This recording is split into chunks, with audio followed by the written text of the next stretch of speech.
আমি রমজান মাসে দিনের বেলায় আমার স্ত্রীর সাথে ফিজিক্যাল ইন্টিমেসিতে চলে গেছে ভুল করে। তো সাহাবী বলি, ইয়া রাসূলুল্লাহ, আমি তো শেষ, আমি তো দিনের বেলা ভুল করে ফেলছি, আমি তো আমার স্ত্রীর সাথে মেলামেশা করে ফেলছি, এখন কি করব? রাসূল সাল্লাল্লাহু আলাইহি ওয়াসাল্লাম সাহাবাদেরকে নিয়ে একবার বসা। হঠাৎ করে এক সাহাবী এসে বললেন, ইয়া রাসূলুল্লাহ, হালাকতু ইয়া রাসূলুল্লাহ, হে আল্লাহর রাসূল, আমি তো শেষ। রাসূল সাল্লাল্লাহু আলাইহি ওয়াসাল্লাম বললেন, তুমি শেষ, তোমার আবার কি হলো? তো সাহাবী বলেন, ওয়াকাআতু আলা ইমরাআতি ফি রমাদান, আমি রমজান মাসে দিনের বেলায় আমার স্ত্রীর সাথে ফিজিক্যাল ইন্টিমেসিতে চলে গেছে ভুল করে ফেলছি।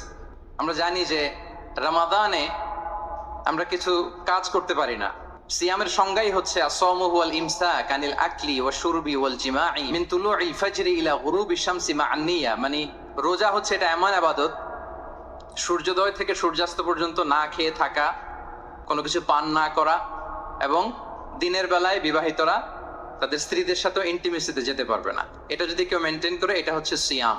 তো সাহাবী বলি, ইয়া রাসূলুল্লাহ, আমি তো শেষ, আমি তো দিনের বেলা ভুল করে ফেলছি, আমি তো আমার স্ত্রীর সাথে মেলামেশা করে ফেলছি, এখন কি করব? তো এটার আবার একটা বড় পেনাল্টি আছে। আপনারা যারা জানেন যে ইচ্ছাকৃত রোজা ভাঙলে কাজাও করতে হয়, কাফারাও দিতে হয়। কাজা মানে একটা রোজার জন্য একটা রোজা, আর কাফারা মানে হচ্ছে আরো 60টা রোজা রাখতে হবে। কয়েকটা জিনিস আছে, বেসিক্যালি 3টা। তো রাসূল সাল্লাল্লাহু আলাইহি ওয়াসাল্লাম তাকে বললো যে তোমার তো পেনাল্টি হয়েছে, তুমি তো বড় ভুল করে ফেলছো, তো তোমার কাছে কি এরকম কোনো দাস আছে যেটাকে তুমি আজাদ করে দিতে পারবা, মুক্ত করে দিতে পারবা, তাহলে পেনাল্টি আদায় হয়ে গেল। সে বলে, ইয়া রাসূলুল্লাহ, না, আমার তো এত সক্ষমতা নাই, আমার কাছে তো কোনো দাস নাই। আচ্ছা, দাস নাই। তো রাসূল সাল্লাল্লাহু আলাইহি ওয়াসাল্লাম বললেন, তাইলে তুমি টানা 2 মাস রোজা রাখতে হবে, তাইলেও পেনাল্টি হয়ে যাবে, আদায় হয়ে যাবে, পারবা? সে বলে, ইয়া রাসূলুল্লাহ, 2 মাস রোজা রাখা তো এটা কঠিন হয়ে যায়, ইটস নট এ জোক, টানা 60 দিন কি করে রোজা রাখ? তো রাসূল সাল্লাল্লাহু আলাইহি ওয়াসাল্লাম বললেন, এটাও পারবে না, তাহলে 60 জন মিসকিনকে খাবার খাইয়ে দিতে হবে এজ এ পেনাল্টি। এটা বড় অন্যায় করে ফেলছো, 60 জন মিসকিনকে খাবার খাওয়াবে, এটা পারবা? সে বলে, ইয়া রাসূলুল্লাহ, এটাও পারবো না। তাহলে কয়টা অপশন দিয়েছিলেন রাসূল সাল্লাল্লাহু আলাইহি ওয়াসাল্লাম? আওয়াজ করে বলেন তো কয়টা? একটাও উনি পারবে না। দাসও আজাদ করতে পারবে না, 2 মাস রোজাও রাখতে পারবে না, 60 জনকে খাওয়াতেও পারবে না। তো রাসূল সাল্লাল্লাহু আলাইহি ওয়াসাল্লাম বললেন, কিছুই যখন পারবে না, কি আর করা, যাও একটু অপেক্ষা করো, দেখি কি করা যায় তোমাকে নিয়ে। তো রাসূল সাল্লাল্লাহু আলাইহি ওয়াসাল্লাম অন্যান্যদের প্রশ্নের উত্তর দিচ্ছিলেন, সময় যাচ্ছে হঠাৎ করে রাসূল সাল্লাল্লাহু আলাইহি ওয়াসাল্লামের দরবারে এক ঝুড়ি সাদাকার খেজুর আসলো, এক ঝুড়ি। তো সাদাকার এক ঝুড়ি খেজুর দেখে রাসূল সাল্লাল্লাহু আলাইহি ওয়াসাল্লাম বললেন, ওই ব্যক্তিকে ডাকো যার কিছু নাই, কিছুই করতে পারবে না। ডেকে আনা হলো। রাসূল সাল্লাল্লাহু আলাইহি ওয়াসাল্লাম বললেন, যাও, তুমি তো কিছুই করতে পারবে না, এই এক ঝুড়ি চ্যারিটির খেজুর, সাদাকার খেজুর, তুমি গরিবদের মাঝে বিতরণ করে দাও, তাসাদ্দাক বিহা, এটা বিতরণ করে দাও, তাইলে আশা করি আল্লাহ তোমাকে মাফ করবে।